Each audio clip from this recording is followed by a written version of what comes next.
So we have seen the BGP's basic informations, features, very basic features and terminologies like eBGP, iBGP, and so on. But what we are going to see now is the configuration of basic BGP. So this is again not about attributes. It's again basic BGP. Configuring basic BGP operations. This is the very first command that we type to enable BGP. We say router, BGP, and then a number. And this number, we cannot decide anything of our own. We need to receive it from our upstream service provider. The upstream service provider has to receive it. Has to give it. Yeah. So unless they give us an autonomous system number, we cannot use it. Maybe inside your private, actually, not necessary. This is between the autonomous systems. So you will be provided by your ISP. A number will be provided to you. And that's the number we have to put. This number cannot be more than one for a router. You cannot have a router, a member of more than one autonomous system, BGP autonomous system. So eIGRP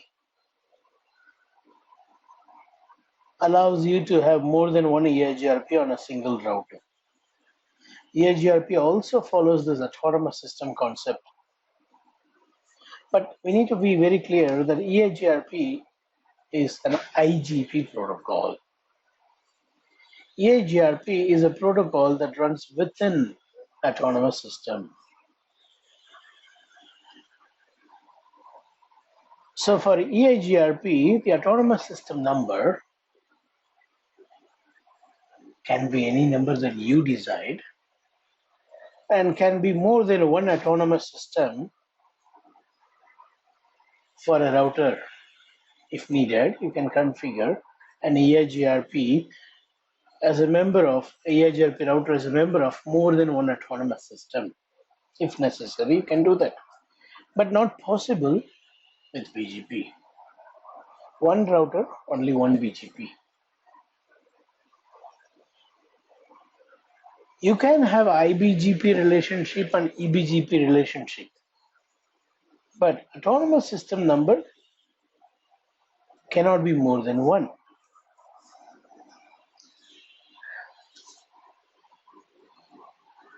And this number that you type, for example, if I say router BGP 10,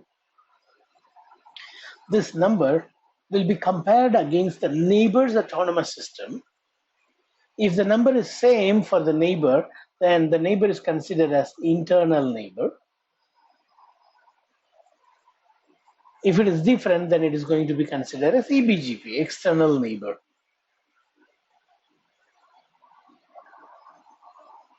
Right. As I said, there is only one instance of BGP can run in a router. But I want to tell you something, which is not in this syllabus, but in practical what we do is, in case if you want to change the autonomous system from one to another without removing the old autonomous system, there are provisions to change. For example, till today you are using autonomous system number 10. But your ISP writes a letter saying, from tomorrow onwards, you should not be in autonomous system 10. You need to switch to autonomous system 20. Can we switch this without any disturbance? Yes, it is possible. but still you cannot have more than one instance of BGP. You are already running instance 10, autonomous system 10. And if you want to migrate to autonomous system 20, I am telling you, you have a provision to move to autonomous system 20 without deleting this autonomous system 10. All right. Now, let us not get into that area. Just I'm giving you a insight of what is possible.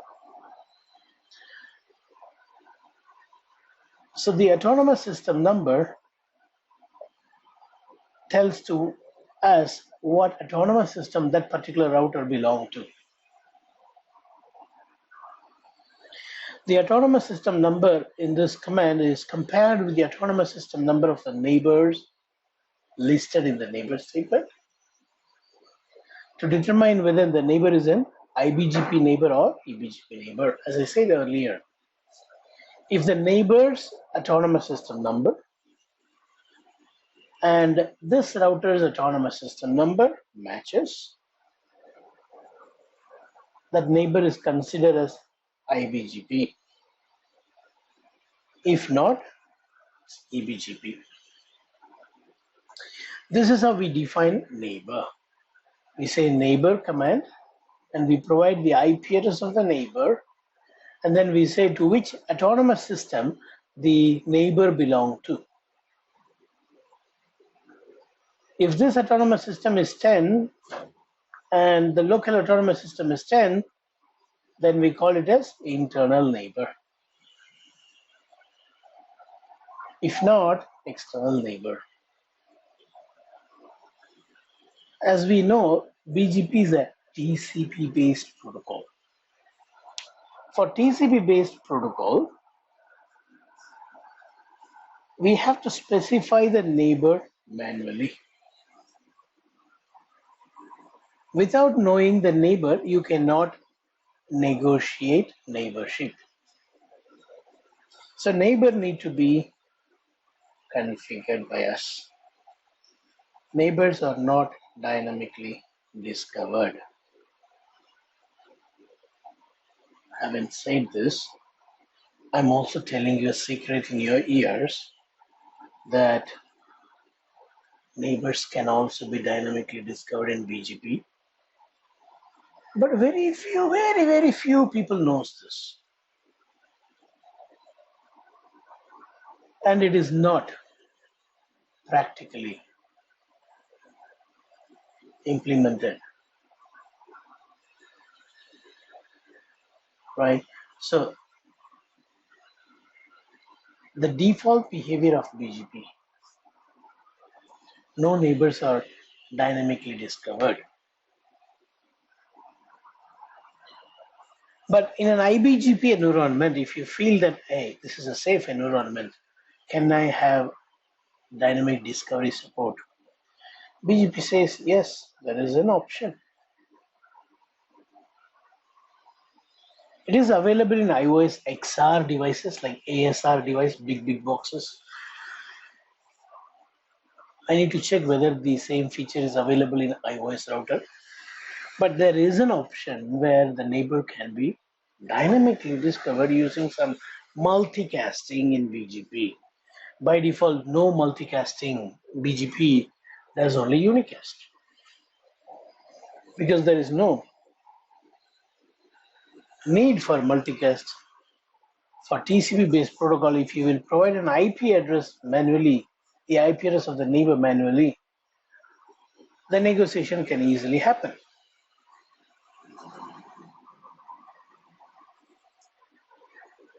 So the neighbor command activates the BGP session with the neighbor.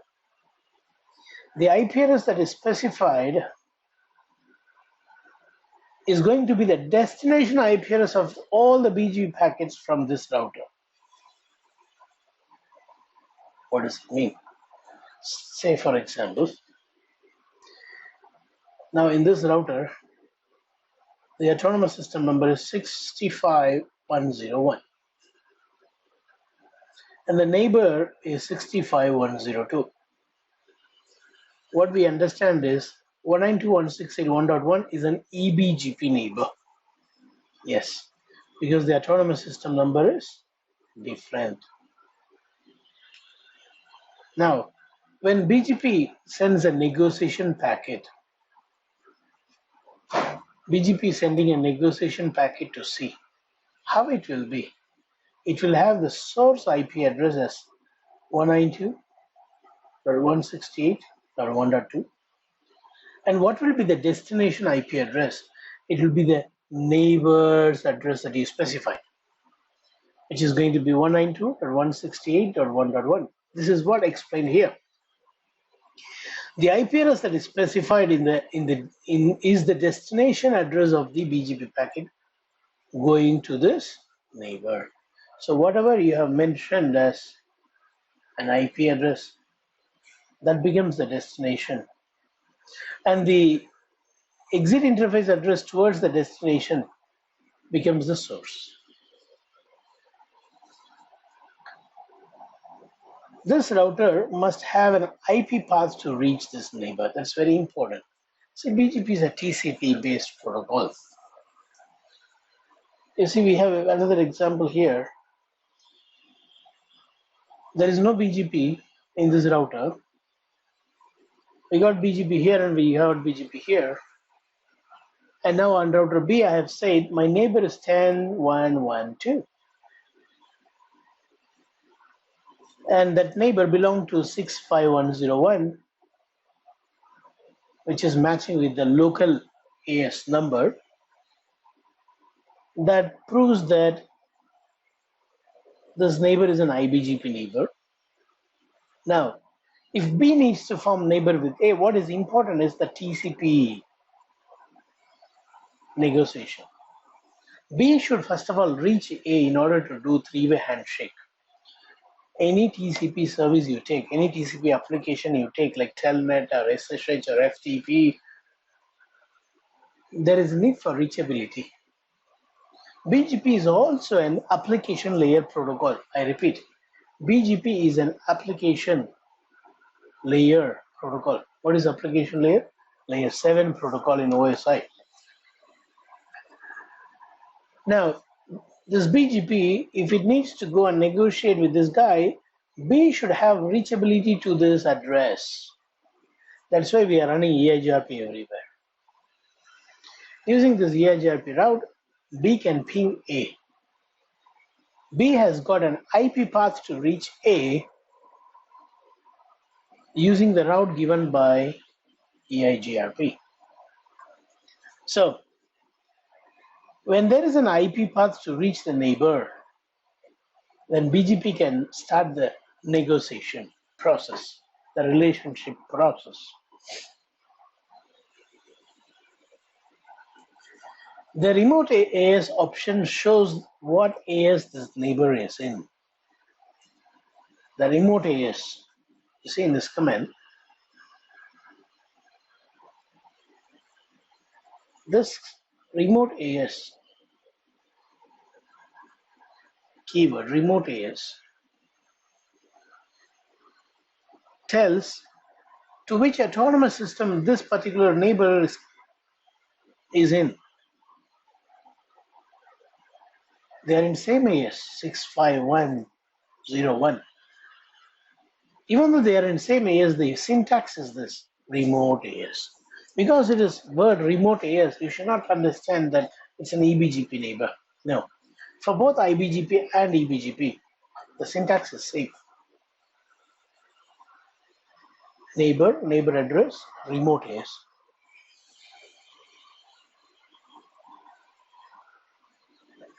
To decide whether it is a remote or local, it is only based on the comparison of the autonomous system number. It is done, not the command. So the remote AS option shows what AS this neighbor is in. This AS number is used to determine whether the neighbor is in iBGP or eBGP. So as I said, the remote AS command is used for both external as well as internal.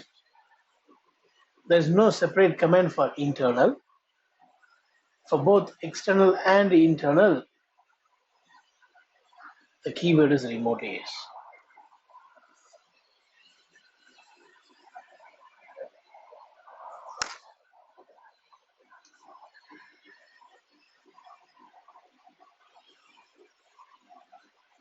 Right. So do you have any question on what we learned and what you see here in this picture? No, this is all clear. Very clear, right? Okay. Like, and one thing, like, I mean, I want to know, in the middle of the router, like in the D router, only only eGP eGRP. running, but there is no, I mean, no iBGP protocol. So, Right. but it's still B can ping A, right? See, A can ping B. For that ping, there is no need for BGP because BGP is not going to provide the reachability between A and B. The Yeah, job of BGP is to bring the routes from outside, isn't it? yeah. Now, But B cannot ping C. ah, B cannot ping C unless the BGP brings the route information to reach C. Correct. Because But the autonomous system 65,101, this area does not know anything about the route of 192.168.1.1. Correct? correct, there is no Okay. advertisement done so far. Right. Yeah. Yeah. It's only Now it's clear. neighborship it Yeah. is forming. But A and B can ping because using eIGRP, B have got the route to reach A. Using eIGRP, B have found the route to reach A and A has found the route to reach B. Yeah. To reach A and B, there is no need for BGP. Correct. Yeah. That's fine. Right. So when we have the reachability, it is more than enough for a BGP to do a three-way handshake and send an open message, open confirm, and keep alive updates, so on. Now, I want to again, make sure we understand this proper. See, BGP is a TCP-based protocol. Forget about BGP. Let's say telnet. If I want to telnet from B to A, is telnet a TCP or a UDP? It's a TCP. Of course, TCP, right? So, in order to telnet from A to B, do you need to telnet D? Uh, If I want to telnet from A to B, no, I don't need to. I no didn't need need to to. I don't telnet need to to D, tell. right? No, I don't need to tell it the day, but I Same must have way. the IP path. I It's must have the IP path. we must have a reachability between A and B. Yeah, That is the correct. same logic Reachability. here. Agree. This is also TCP based protocol, BGP. So it can very well have a handshake with A if you simple have an IP path. Now, let's say you have a neighbor and it's a well established neighbor. For this neighbor, you might have written a lot of policies, which is not displayed here. Assume you have already configured a neighbor and a lot of policies binded to the neighbor. Temporarily, you want to disconnect the neighbor. For that, you no need to remove the neighbor. If you remove the neighbor, what will happen? All that hard work that you did, all the policy that you did will get erased. And again, after 2 days, if you need it, you need to again recreate it everything from zero. To avoid that, if you are temporarily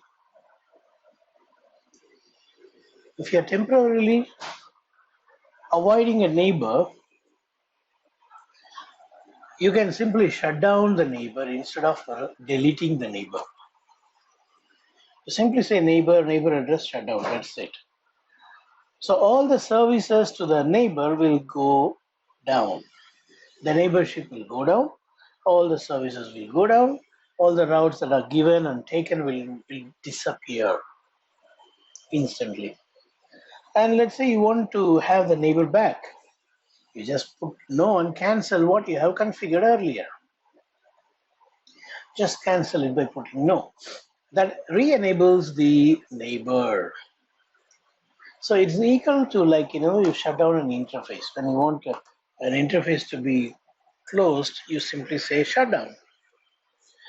And you say shutdown, the IP address on the interfaces, all those access lists and etc. things that you might have enabled are still there.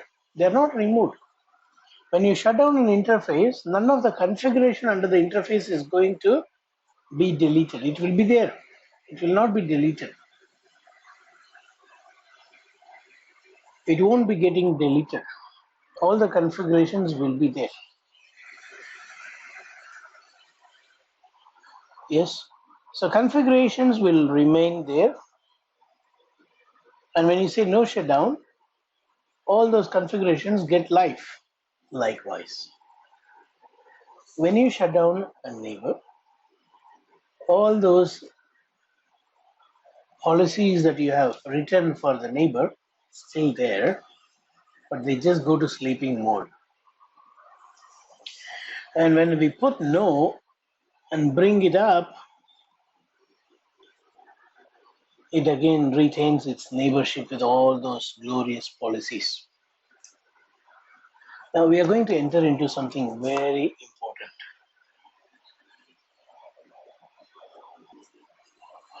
I have a R1 and R2. Yep. And I got a loopback interface, let's say 1.1.1.1. Yep. And loopback interface 2.2.2.2. And between Yep. R1 and R2, I got 10.0.0.1, 10.0.0.2. Let us say this is an eBGP, Mm-hmm. and I'm running eIGRP.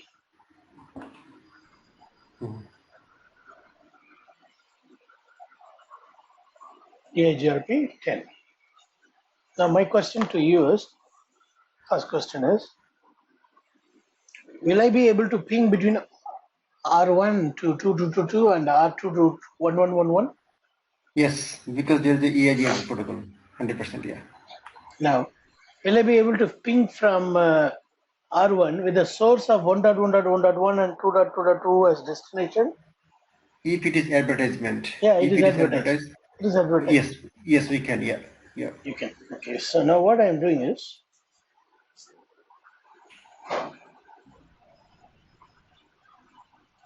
I'm going to R1 and say my neighbor is 2.2.2.2 and say BGP is 10. BGP is also 10. And I'm saying neighbor is 2.2.2.2, remote is 10. Likewise, in R2, I said neighbor is 1.1.1.1, remote is 10. You understood? Yes. Yeah. Okay. Now tell me, will they form neighbor or not? No, they will not form the neighbor. Why? Can R1 ping Oh, 1.1.1.1? okay. If it is eBGP, Hmm. if it is eBGP, for EGP, for eBGP, definitely it will not be a neighborship. For eBGP, do I need to mention the source IP address for the neighborship? What did you And say? I mean, do I need to mention the source or next hop something in the configuration? Good. So which means you already know BGP. Fine. So tell me clearly, will the neighbor happens or not? If it will happen, what need to be done? If it will not happen, what need to be done to make it happen? I need to mention the source address. I mean, in the destination, I need to define their like the 111 IP address. Why? Why should I mention Sorry, source? update source, something like that, update source. Correct. Why should I do that? What change it is going to Oh, make? okay. Because BGP is a distance vector, so No. Based on what you have seen in this paragraphs, yeah. Okay. Oh, you explain me why you need to use oh update yes. source. Because I didn't because we didn't define the source in here from because it's a loopback IP address. So R2 doesn't have any idea about the R1's loopback. No. Sorry, maybe I am wrong. No. Well, okay. Because eIGRP already advertised those IP address to from R1 to R2.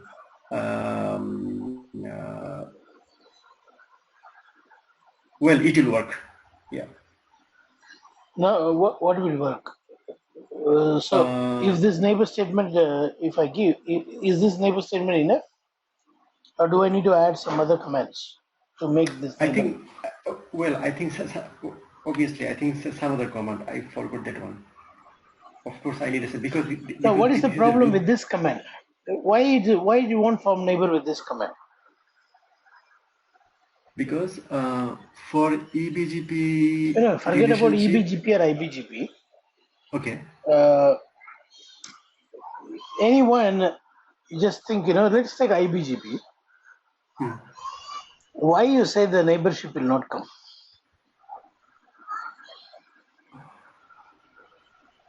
Okay, you neighbor, okay,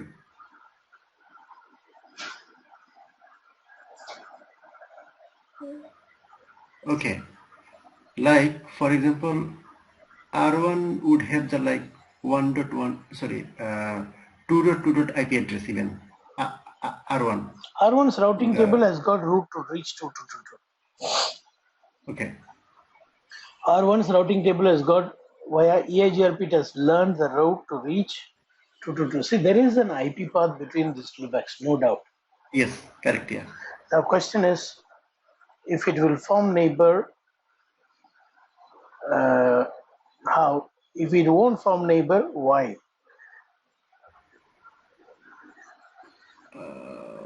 Well, it will not form neighbor in.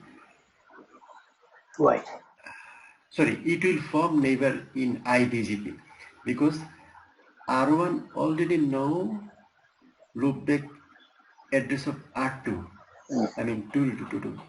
In iBGP it will form neighbor. Okay. Now let me ask you a question. When R1 send a packet, BGP packet, Yeah. the negotiation packet, what is going to be the destination IP address of the packet? 10.002. No. Destination IP address of the packet is the. Oh, I say it is 2.2.2. We saw here, right? The IP address that you specify will become the destination address of the packet. You got it? Yes. Yeah. So the IP address of of this packet, destination IP address is 2.2. What will be the source IP address? Source IP address will be the 10.0.0.1. The exit interface address, right? Yes, exit address, Okay. correct. Now, likewise here, when R2 sends the packet, what will be the source and destination? The source will be the 10.0.0.2 and destination will be 1.1.1. Now, when a BGP packet is received, you see the second paragraph. Yeah. When the BGP packet is, see, the first paragraph you already said. See, what did you say in the first paragraph? When BGP creates the packet, the neighbor Yeah. statement defines the destination IP address. What is the neighbor statement? 2222. That's the destination, Yeah. correct? Yeah. And then the outbound interface defines the source address. What is the outbound interface? 10001, correct? Yeah. So this paragraph you have already explained. Now I'm going to this paragraph. Both the routers are sending the packet. Now let us take R1 sending this packet to R2.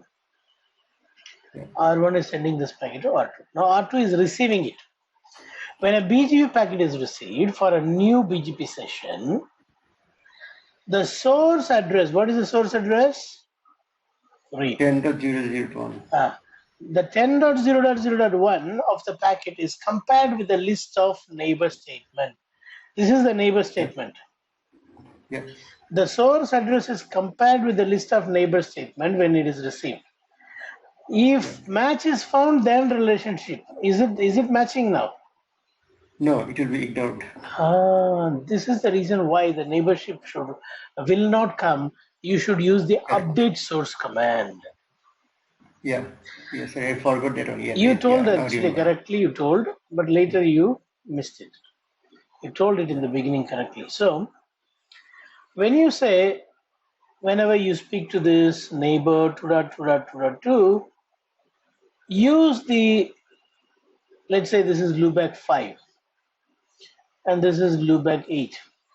We need to tell R1, whenever you speak to 2222, let all the source of the packet, update source, is loopback 5.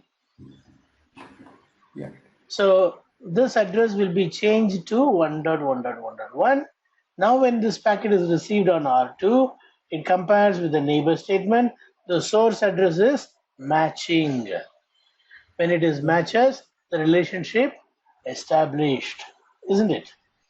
Yeah. So Correct. you understood now the reason why we need to Yeah. use update Now it's source clear. command. Yeah. Now let us see this next page. Whenever you have a redundant path, which one should be used as the neighbor address? Please go through it. Take 2 minutes. Go through it two Yeah. times and give me the answer. The 4.4.4. Exactly. Whenever we have redundant paths, it is good to give loopback interface instead of physical interface. Why? Because it's definitely the physical path will be the different, and loopback IP will be the identical, and that's one address. Yeah. Okay, so for example, that is also I agree. Physical interface IP address may keep changing. And also if the loopback IP address never down, Correct. and the physical IP Thank address could be you. down. So now you see, in case if I go to RA and form this as the neighbor address, tell this as a neighbor address, when this link goes down, I will lose neighbor. Yeah. But when I give this as the neighbor address, even if this goes down, still I am able to reach 444 this way. So my neighbor will not go down until both the path goes down. Yes. If any one path is there, my neighborship will continue. Yeah.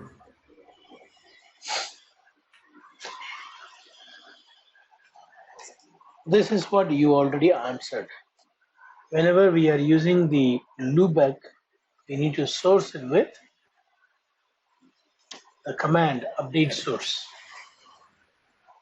We need to give the command update source, loopback 5, loopback 10, whatever the interface from where the neighbor address is mentioned.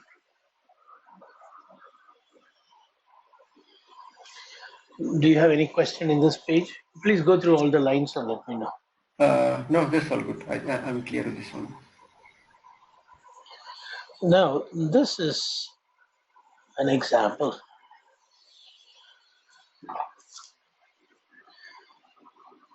We have redundant paths. So we are mentioning neighbor address as the loopback interface address. And this address is a pingable address because you got eIGRP. advertising them. So you got reachability. All that you need to do is source it with that interface. If this interface is 10, then you need to say 10 here. Here it is 0, so you say 0.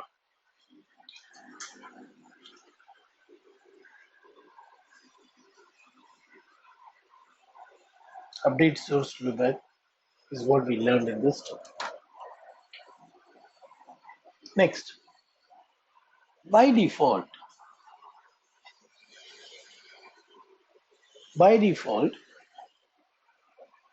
eBGP neighbors need to be directly connected.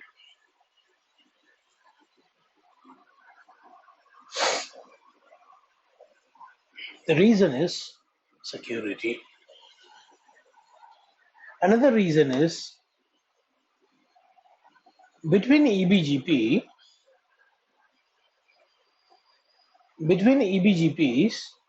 when the packet is sent, the outgoing TTL value is only 1.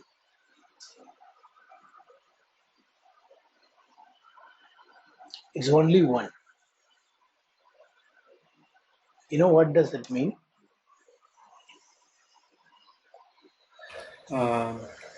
It means the time to live is the only one router. Okay. What else? What are the other? What else it mean?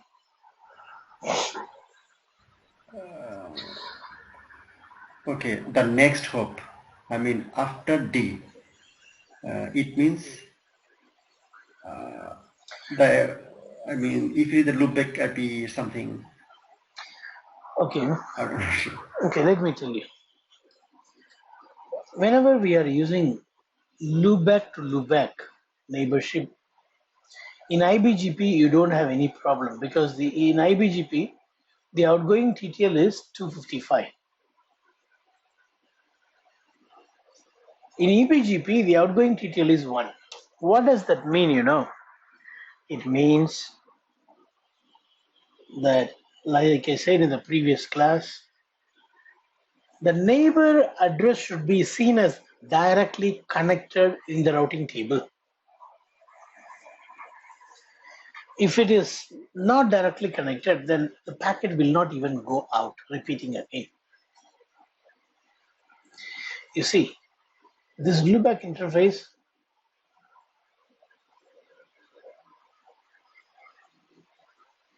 is... Oh yes, now we understand. Yeah, correct. Yeah. Now on B, what is the neighbor address? 2222.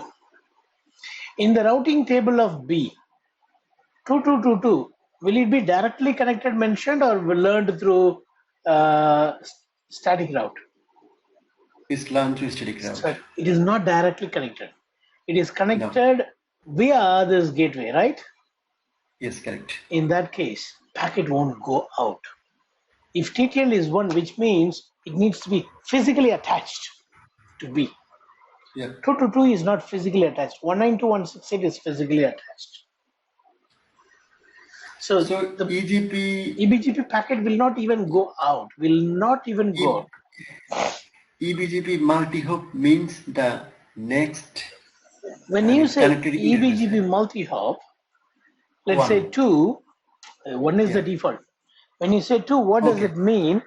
It means that neighbor network is not necessary to be directly connected. Okay, yeah, got it. That's fine. So as soon as you say that eBGP multi-hop 2, as soon as you say this, BGP will start shooting the packet out. All right. So that is about this. Next up, behavior is again another very important topic. I do not want to keep on going into new things unless we do lab. It won't be good to go. So what we have learned, we need to first verify. We need to configure eBGP example, iBGP example, what impact this autonomous system number makes. Afterwards, we need to put some Wireshark, we need to put some debug and see. After that, we can test this one also, shut down temporarily a neighbor. And then this is very important lab that we have to say update source Loopback 0. Before saying update source Loopback 0, I'll capture a packet and show what exactly going and why the neighbor is not forming by using the Wireshark. I'll show you. After that, we will use the update source command and verify. And and the TTL for eBGP, we need to increment only, then the loopback to loopback eBGP neighborship will come. So not only you need to give the routes to reach, not only the IP path, you also need to increment the TTL value if it is eBGP in order to have loopback to loopback neighborship. The reason is by default, the TTL outgoing is only one. If it is only one, the neighbor's address is expected to be a directly connected one, which is not possible if it is loopback to loopback. So to override the default condition, you say eBGP multihop and the TTL value. Anything more than one will be good, and you will go and form neighbor. So this much we need to test.